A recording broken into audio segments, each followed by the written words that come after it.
Então, vamos lá. Vou voltar tudo aqui novamente, tá? Para a gente recapitular e relembrar. Então, a gente já estava assim na densitometria. Então, esse é o equipamento, né? Esse é o densitômetro. Os posicionamentos eu vou passar novamente. Então, essa parte aqui, quando a gente abre essa porta aqui do equipamento, ó, quando vai dar manutenção, eu tenho essa imagem aqui, ó. Ou essa imagem aqui, ó. Mas o equipamento, ele é assim, fechado, tá? Aqui tem um colchãozinho. Aqui tá até uma marca, que é o da GE. Aqui por dentro, eu tenho emissão de raio-x e ampola, né? Como se fosse o detector. Esse braço aqui, ó, ele passa lá por trás, desce inteiro e emenda aqui. Ele é emendado, tá? Ele não é solto. Então, toda vez que esse braço aqui, essa parte de cima tem em cima do paciente, ele mexe, a parte de baixo mexe junto, vai descendo, tá? Vai o quê? Escaneando o paciente. Aqui, ó, nessa imagem de baixo, vocês verem tipo um carrinho, ó, tipo um trilho, ó, e que ele realmente percorre nesse trilho, tá? Outra coisa, ele só vai para baixo e para cima. Ele não vai para frente, nem para trás, nem faz mais nenhuma outra manobra, tá? Então, ele só fica assim, ó. Aqui, ó. Ele vem para cá, onde que ele tá, ó? Aqui. Ele desce até aqui e volta para cá. Ele não faz outro movimento, ele é duro, tá? Ele faz isso, tá? Só. Dá para vocês verem que vocês estão matando a cabeça para saber onde que estão os botões aí, né? Não acham. Então, é porque a gente não manipula realmente muito o densitômetro. A gente faz todo o comando relacionado ao meu computador, tá? Então, eu no computador, igual uma tomografia, né? Eu fico manipulando a máquina, o que ela vai fazer.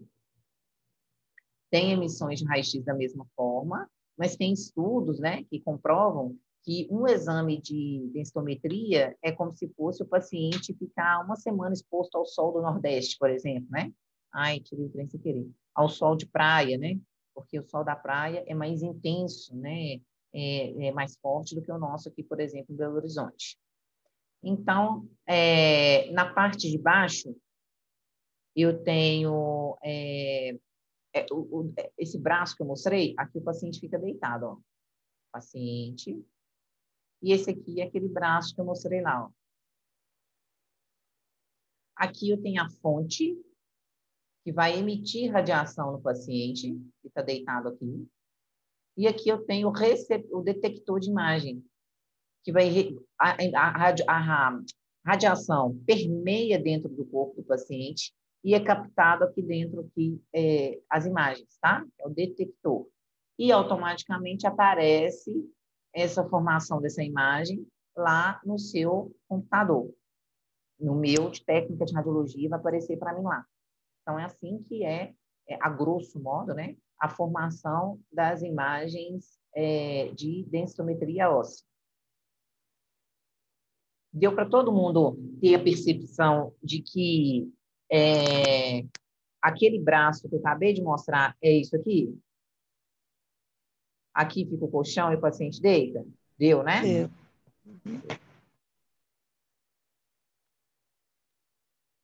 A gente vai entrar um monte de turma nova de radiologia, vocês estão sabendo? Começa Não, segunda. ficamos sabendo, não. Meu Deus, o trem aumentou aqui sem querer. Começa segunda-feira. Nossa senhora, que eu arrumei aqui, que bagunça. Pronto, acho que agora ajeitou. Então, aqui sou eu, né? Aqui o técnico de densitometria. Eu com essa meia preta, hein, Cris?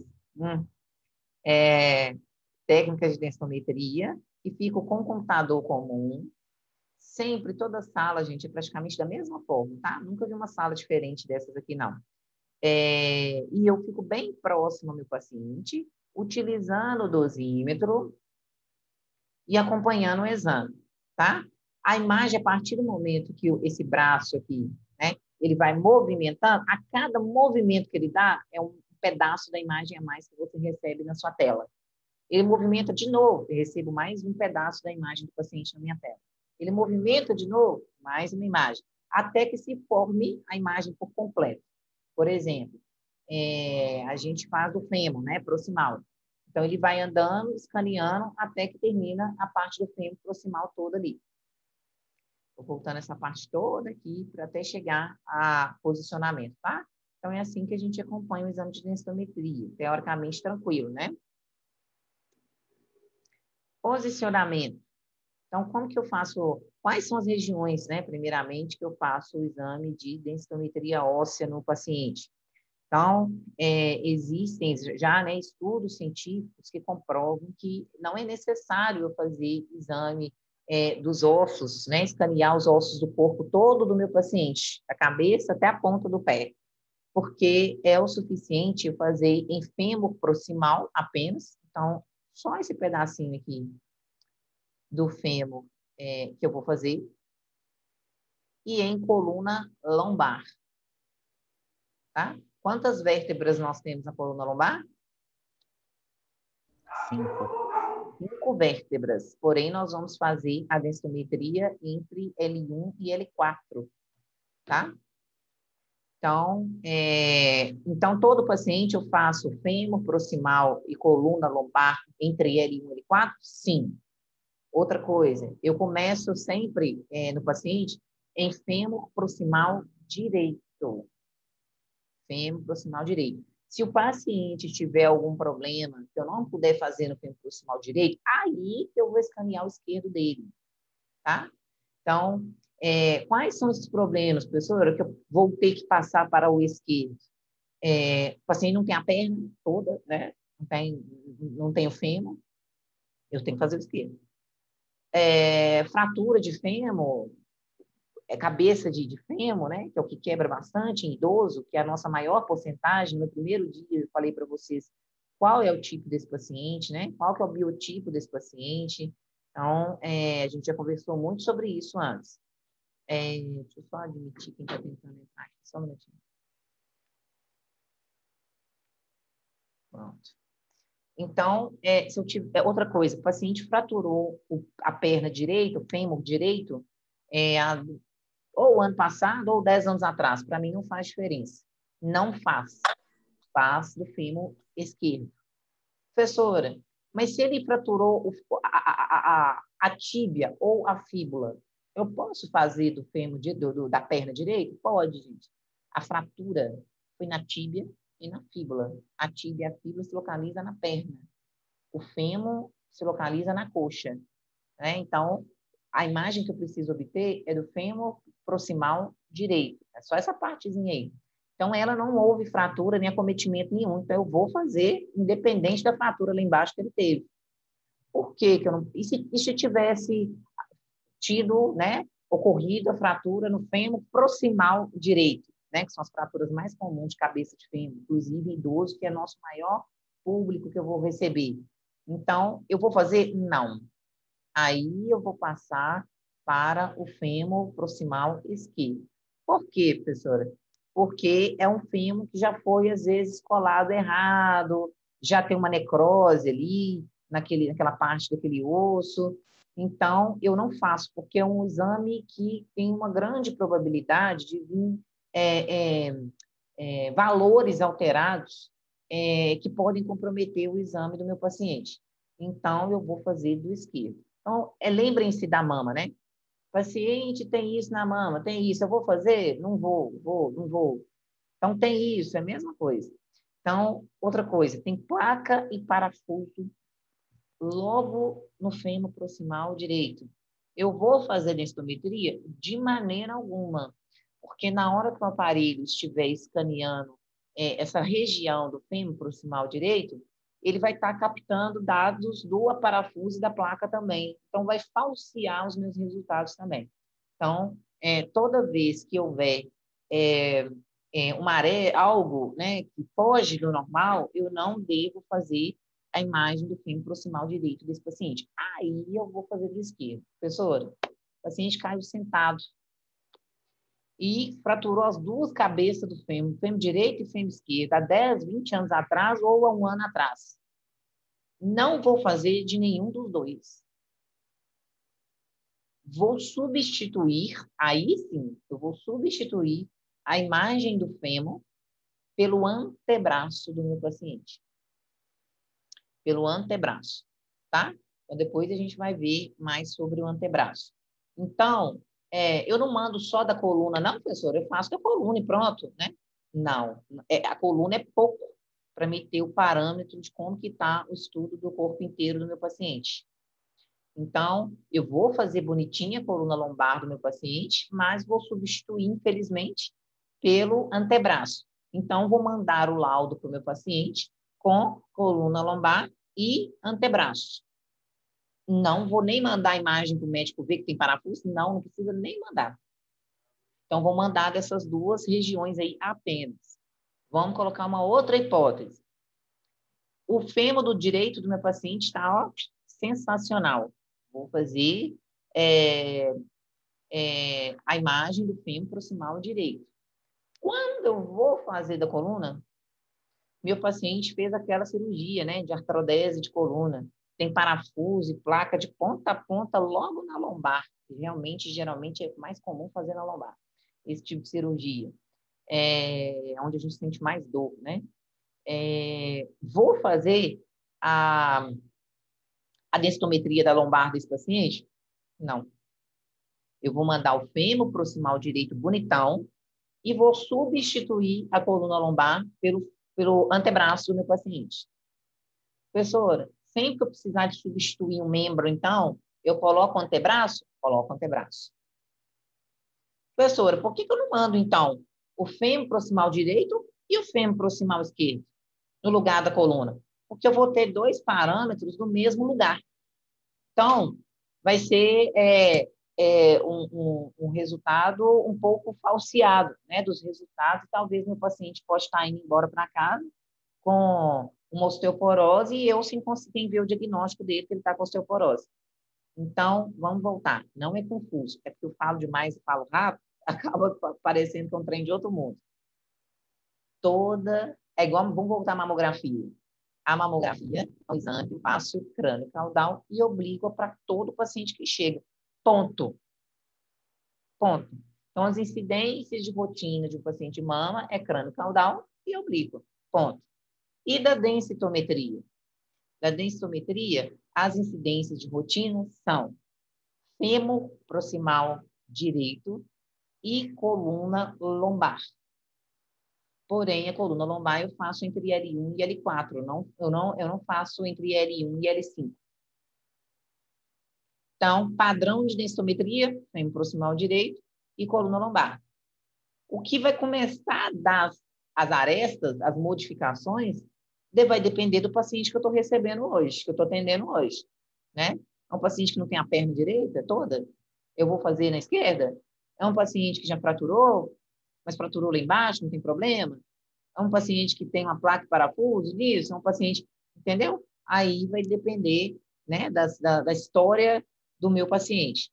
Tem paciente que não tem nada disso, gente, vocês vão fazer tudo normal? A maioria, tá? A maioria eu vou fazer coluna lombar e fêmur proximal direito, viu? Então, em alguns momentos eu vou precisar fazer essa alteração, mas grande parte da minha agenda de atendimento, de 8 a meio-dia, eu consigo fazer, né? Só se agora mudou muito a estatística aí fora, mas na minha época, a maioria da minha agenda eu conseguia fazer bonitinha a coluna lombar do meu paciente e o fêmur proximal direito do meu paciente, tá? Então, rotina de densitometria óssea. Coluna lombar e fêmur proximal direito. Se tiver qualquer problema no fêmur direito, eu faço do esquerdo. Se eu não puder fazer nenhum dos dois, eu vou substituir pelo antebraço. E vou mandar coluna lombar e antebraço. Colocar outra hipótese. O fêmur direito do meu paciente está nota 10. Mas a coluna não vou poder mandar, né? Porque ele tem placa de ponta a ponta até lá em cima. Eu vou substituir a coluna pelo antebraço. Vou mandar o laudo, né, para o meu paciente, os resultados dele com o laudo do antebraço e do fêmur proximal direito. Alguém tem alguma dúvida ainda? nessa rotina de incidências? Pode partir para o posicionamento? Pode. Tá. Então, vamos lá, a gente viu o equipamento hoje, né? Detector de imagem, como que o técnico fica posicionado. Sala nenhuma tem biombo, tá? Igual biombo, igual tem da mamografia, né? Que a gente vai para trás de um vidro para um bífero transparente e libera as radiações. A densitometria não tem, né? E a gente fica bastante próximo do paciente. Eu acho que eu já contei para vocês, né, da minha vivência. Quando eu tive a oportunidade de conhecer densitometria, ninguém usava dosímetro. Por isso que eu tive a oportunidade de ir para lá. Porque as pessoas que trabalhavam lá não tinham curso de radiologia e o fiscal bateu lá, numa empresa importantíssima aqui em Belo Horizonte. O fiscal bateu, tirou todo mundo da noite para o dia de lá, e eu era de outro setor e tive a oportunidade de ir para lá. Foi assim que eu tive a oportunidade de ir, tá? Porque tinha que trabalhar 4 horas não, né, gente? 24 horas semanais. O que eu vou fazer com essas 24 horas não tem problema, né? Então, nem sempre a gente fica fixado com essa questão de 4 horas, mas nenhum empregador é obrigado a contratar vocês 4 horas, não. Desde que ele respeite as 24 horas semanais. Isso aí a gente estudou em legislação no primeiro período. Então, o técnico fica muito próximo, não deixem de usar os dosímetros, tá? Corretamente, porque existe, né? Embora ser muito, muito, muito pouca, existe sim o risco, né? De radioatividade aí, e a gente tem que se preocupar com a saúde da gente. Posicionamento. Então, aqui eu tenho o detector de imagem, né? Que é esse braço que fica movimentando, escaneando em cima do meu paciente. Aqui a gente tem um triângulo, que é um acessório. Ó, isso aqui, ó, é um acessório do equipamento. Ele é solto, viu, gente? Eu ponho ele aqui em cima e eu tiro ele daqui de cima. Tanto que nessa imagem aqui, ó, vocês não estão vendo o triângulo ali. Eu pego ele, tiro e ponho. Ele é um pouquinho pesadinho, justamente para ele não movimentar com facilidade, tá? E deu para vocês verem que aqui ele tem um velcro. Mesma coisa que isso aqui, ó. Ó, isso aqui do meu computador. Você prende o fio, põe aqui, ó, e puxa, ó. Ó, tá vendo? Um velcro. Ali é a mesma coisa, porém um pouco mais largo, que eu vou colocar ao redor do pé do paciente, ó, para prender o pé dele ali, ó. É um velcro, tá? Por que que eu uso esse velcro? Por que que tem que ter esse velcro? Por que que tem dois de um lado e do outro? Por que que é em forma de triângulo? Então, vamos desvendar isso aqui. Então, esse acessório nunca... É porque a gente fica sozinho numa sala, né, gente? Nós, como técnicos de radiologia, a gente fica sozinho, então a gente comanda tudo sozinho. Não deixem nunca na vida de vocês de fazer um exame sem colocar o triângulo, porque o prejudicado, né, obviamente é o paciente em primeiro lugar, mas você também, porque o exame não vai ficar de boa qualidade que você vai fazer. E lembrem-se sempre que nós da radiologia vamos sempre entregar um exame para um médico superior laudar. E você é os olhos dele. Não esqueçam disso também. Em qualquer modalidade que você esteja, você é os olhos do médico radiologista. Você fez a imagem para ele laudar, sendo que ele deveria ter feito essa imagem para ele laudar, né? Então, nós somos continuação do médico na área da radiologia, em qualquer segmento, né? Então, aqui eu tenho esse triângulo, né? Que eu coloco e tiro a hora que eu quero. E eu vou colocar entre as pernas do meu paciente, pedir licença e afastar e colocar ele ali. Ele sempre vem com 2 velcros. Vejam bem que aqui eu tenho um posicionamento que eu coloquei o velcro apenas em um e aqui eu coloquei o velcro nos 2. Você vai ter tutores, preceptores aí fora que você vai acompanhá-lo em alguma empresa, em alguma clínica, que você vai ver dos 2 jeitos. Tá? Vocês não vão falar nada não, tá? Vocês vão só pensar e lembrar que eu falei. Eu gosto de colocar o número 1. Eu vou explicar por quê. Aqui a moça é muito novinha, né? Mas o hall de 90% da linha de nossos pacientes que nós vamos atender são idosos. E eu coloco um pé dele só amarrado, igual essa figura número 2, ó. que ele vai fazer com o outro? Ele vai ficar mexendo, ó. Ele esquece tudo que eu falei. Ele mexe, ele balança. Isso se ele não dobrar a perna toda em cima da mesa aí, ó. Porque faz, né, gente? Ele mexe. Ele mexendo aqui, professora. Mas tá certo, ela amarrou uma perna só, o fêmur direito, a perna direita, para ela fazer a perna direita. Eu vou fazer o scanner da perna direita. Outra coisa, por que que eu faço essa angulação? Então tá aqui o triângulo, né? Por que que o pé vai ficar nessa angulação para dentro?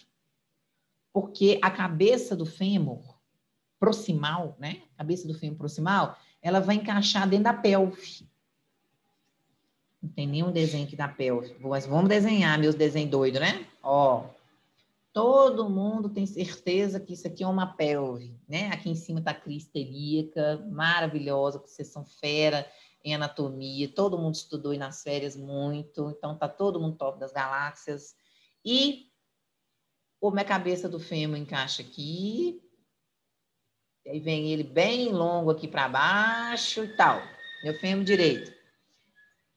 Quando eu faço, eu estou em pé. Quando meu paciente está com a perna assim, deitado, esticado. Quando eu angulo a perna dele para dentro, essa cabeça do fêmur aqui em cima, ó. Quando eu viro o pé de vocês aí no chão, onde que vocês estão aí na casa de vocês, deitado, vira. Você sente mexer aqui em cima, ó. A sua cabeça do fêmur, ela vai encaixar lá dentro da pelve. É o que eu preciso. Que o fêmur faça essa rotação interna para eu ver aquela imagem do fêmur que eu tinha mostrado anteriormente. Depois eu volto nela, tá? Então, é para manter... o que esse encaixe vai me favorecer depois? Vai me favorecer que eu vou ter um espaço ali para eu poder laudar. Depois eu vou ensinar vocês o que é. Bom, se eu não coloco as duas pernas, realmente, gente, eu podia pôr só a perna direita. Eu preciso do encaixe só do fêmur direito lá. Só que o paciente fica movimentando com o outro pé que você deixa solto. Se ele movimenta aqui em cima, ele movimenta o quadril um só. Se ele movimenta esse pé aqui, ele movimenta o quadril, porque o fêmur fica encaixado no quadril, o quadril é um. Se o quadril movimenta os dois fêmur. Então, a gente no primeiro dia de aula já vem esse trem acelerado, né? Se eu estiver falando muito rápido, vocês interrompem e eu te repito, tá? Se ele balança, eu deixo um pé solto, ele balança. Se ele balança lá em cima, que é o quadro, que é a pelve. Se ele balança a pelve, ele treme o direito também, que é o que eu preciso fazer, tá? Então, prende os dois. O trem tá lá, gente, não dá trabalho no processo, né? O trem tá aqui, você já vai ter que pegar no pé do paciente mesmo, passar a fita. Por que que não põe nos dois? Independente se é idoso ou não, você já, se for para o paciente de mais jovem, você, como técnica, já se previne para que esse paciente também não se esqueça ou, eventualmente, mova o pé involuntariamente. Prende os dois, tá? Essa é a maneira correta e essa é a maneira errada. Mas vocês vão ver mais essa maneira aqui fora. Porque tudo que dá trabalho, o povo não quer fazer. Né? Então, não cheguem lá na área e fiquem igual a todo mundo. Faça a diferença e faça o correto, o que é certo, o que é bom para você e para o paciente. Não custa nada passar uma fita ali no pé a mais. Então, vamos lá. Outro detalhe. Aqui, gente, é o posicionamento do fêmur. Outra coisa. Eu gosto desse posicionamento aqui todo. Eu gosto dessa mãozinha aqui, ó. Vou colocar uma estrelinha aqui, ó, que é o posicionamento que eu mais gosto. Eu gosto dessa mão aqui em cima. Por quê?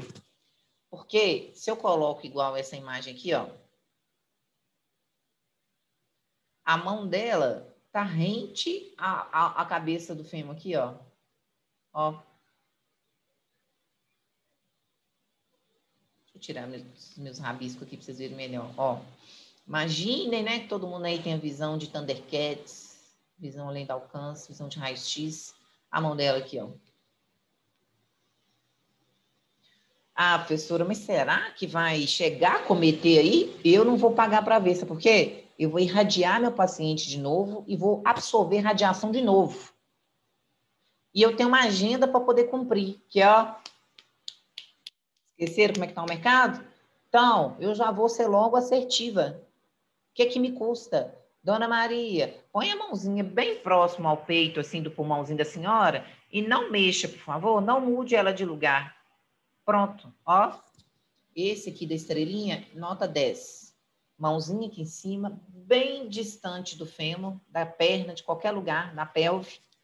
E posicionamento da perna lá embaixo, ó, nota 10. Bem angulado, as duas pernas amarradinhas, paciente com o rosto reto, olhando lá para a parede, não pode olhar para o lado, respirando normalmente e for fazer meu exame tranquilo. Então, esse aqui é um posicionamento de fêmur. Alguém tem alguma dúvida de como posiciona o fêmur?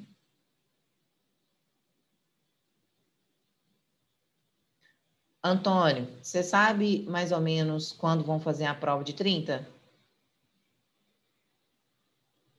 Isa, bom dia. Vanilda, minha filha, tudo bom? Joia. Você chega chegando, né, Isa? Pois é, Já estou menina, nossa, acostumada. que vergonha. Eu achei que eu ia melhorar. Eu fiz umas terapias para poder melhorar, mas não adianta, acho que eu piorei. Tá ótimo, tá ótimo. Tá tudo de bom. Professor, eu lembro agora, mas depois eu costumo às vezes esquecer. Costumo esquecer do que, gente? Nossa, falando como posiciona o fêmur, tipo, eu lembro assim agora. Aí passa uns 3 dias assim, eu não, nem lembro mais. Mas por isso que o estudar é contínuo, né? Eu estudo até É, hoje, minha vida toda. Porque eu senão você não também. lembra mesmo, não. Tem que estudar mesmo, não deixar de lado, fazer um Essas cronograma. férias assim, eu não peguei pra estudar mesmo, não, porque, no céu, louco, sei lá, passou rápido. Passou? Nossa, estudei demais. Nossa Senhora. Ô, Isabela, não, eles ainda não informaram quando ia ser a prova de 30, não. O Antônio tá gravando aqui, não queria nem falar isso. Dá uma olhadinha, vou falar só assim, não posso falar o que eu gosto de falar, não. Ah, tá. Então, às vezes eu perdi, então, Vou olhar. Porque, Prova de 30 vai ser online, será? Arthur, pelo andar da carruagem, e eu acho que vocês não têm mais de 4 encontros comigo, eu acho que sim. Mas aí eu gosto de saber, porque eu fico nessa fissura de programação, né, gente? Tudo meu é muito bem programado. Então, se a gente... eu não gosto de nada de surpresinha, assim. A gente sabe o dia que nós vamos fazer a revisão, eu posso proporcionar a vocês um exercício, alguma interação, né? Então, a gente saber, assim, vai ser bem melhor, né? Não, Eu lembrei de acho. uma coisa, seu trabalho pro câncer de mama. Eu acho que é pra fazer antes da prova de 30, né? Não sei. Você vai olhar lá na plataforma para você ver. A data lá. Não, beleza, então. E se passou, você perdeu o trem, hein, Arthur? Não, não passou, não, tenho certeza que era pra prova de 30. Uai, então você está perguntando se você teve certeza? Não, porque eu quero ter mais certeza ainda de você falando. Então você vai ter, viu, Arthur? Vou falar para você. É na prova de 30 mesmo, tá? Eu tenho que até conferir, Antônio, na plataforma, inclusive, vou até anotar, porque lembra que eu falei, gente, eu vou abrir lá na plataforma uma data fictícia, porque a gente não sabe a data da prova de 30. Não é aquela data lá, pode postergar mais um pouco. Eu tenho que até olhar isso, mas eu vou esperar você ver se você tem alguma resposta, que aí eu já entro e já faço uma vez só. Entendeu? Tá, ok. Porque às vezes, nem sei que data que tá lá. Pode estar lá até semana que vem, não é. Às vezes é mais para frente, porque eu falei até a prova de 30. Você fala o trabalho? Isso. Às O vezes pode. trabalho, esse trabalho que o Igor perguntou lá já está encerrado. É porque a Então não data que você pode. colocou já passou. Então não pode. Aí, Eu tenho que abrir de novo. Porque é até a prova de 30. Aí eu não vou mexer nisso lá hoje, eu vou esperar ver se hoje você consegue alguma informação, para não ficar toda hora, abre uma data, muda de novo, muda de novo. Eu lembrei agora que a gente conversou que eu ia pôr uma data fictícia lá, porque a gente não sabia disso. Aí é bom para a gente se programar, mas eu tô fazendo essa analogia com as férias que vocês voltaram no ano passado, vocês lembram? Vocês voltaram em fevereiro comigo, a gente fez no máximo, estou jogando 4, muita aula. Eu acho que é menos de 4 aulas e nós fizemos uma prova e vocês entraram no outro módulo. Vocês não lembram, não, gente? Foram 3 aulas, Isa. Aí, Nós viu? fizemos. Minha cabeça não tá ruim, não. 3 aulas, se fizeram a prova final. E mudaram de módulo no início do ano. Sim, foi isso mesmo. Uhum. Então, é por aí mesmo. É só para a gente já dar essa programada aí, que já chega chegando, né? Mas eu acredito que as provas de 30 vão ser feitas agora em fevereiro, porque a troca de módulo geralmente é do final de fevereiro para março, né?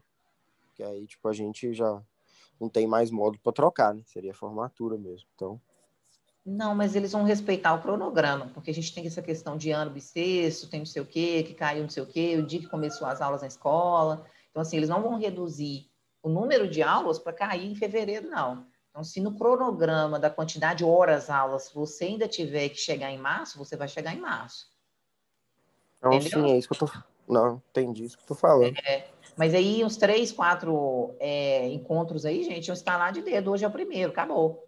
Se for 3, nós temos só 2. Então, vamos esperar aí o Antônio. Eu chego botando o treino para você, né, Antônio? Acordo dele 5 horas da manhã, só dou problema. Agito tudo, acabou férias, vamos trabalhar. Então, vamos lá. O fêmur, para que é mesmo, gente? Onde que os pacientes mais buscam fazer o exame de densitometria para ver o quê?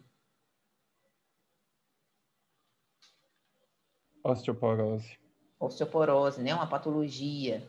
E o que Antônio, não vale não. E o que é osteoporose?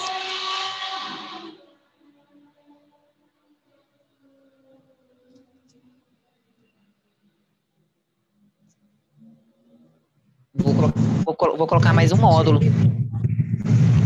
É a falta de cálcio É a nos ossos? doença, é a doença metabólica do tecido ósseo. Isso, né? Gente, pega apostila de patologias, hein? Então, osteoporose, né? A falta de massa óssea, né? Essa queda da massa óssea é onde que o osso vai ficar mais poroso. O que é porosidade? Com muito poros, muito buraco, né? Falta de massa óssea e muita porosidade. Então, é onde que os idosos são mais acometidos, por quê?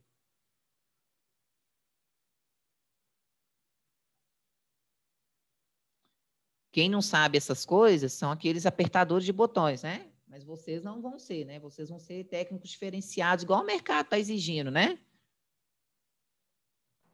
Apertadores de botão? Por que gente? Os idosos são mais acometidos? É porque eles têm sensibilidade, não? Por causa lá da doença que você falou? Não. Então, Fica todo mais mundo vai sensível. estudar. Porque o metabolismo deles é mais lento? O metabolismo, caso não vou responder, gente. Vocês vão estudar patologias um semestre inteiro. Vai ficar em densitometria, né? Quem tiver oportunidade não sabe o motivo dos pacientes tá recebendo. A última aula que está gravada na plataforma que eu dei para vocês, eu fiquei mais de 1 hora falando sobre isso de novo, sendo que eu tinha dado na aula de patologias.